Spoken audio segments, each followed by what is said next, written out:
CHAPTER XIX. Thus, too, most of the manners pertaining to power are nearly evident. For power has partly the same, and partly better manners than wealth.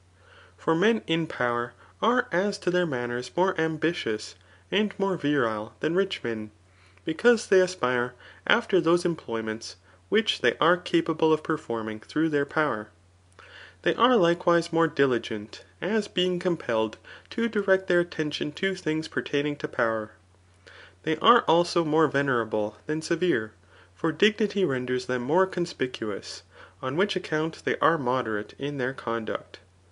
But venerableness is a mild and decorous gravity ; and if they act unjustly, it is not in small affairs, but in things of great consequence.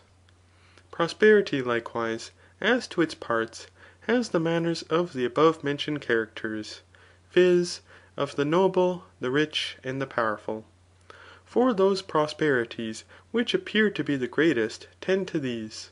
And farther still, prosperity prepares us to abound in a good offspring, and in the goods pertaining to the body. Powerful men, therefore, are more proud and inconsiderate on account of their prosperity. Among the manners, however, which are attendant on good fortune, there is one which is most excellent, and it is this, that the fortunate are lovers of divinity, and are well disposed towards a divine nature. For they believe in it in a becoming manner, in consequence of the goods proceeding from fortune.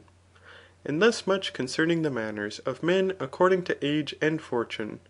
For the manners which are contrary to the before mentioned are evident from contrary fortunes, viz. From the fortunes of the poor, the unfortunate, and the powerless.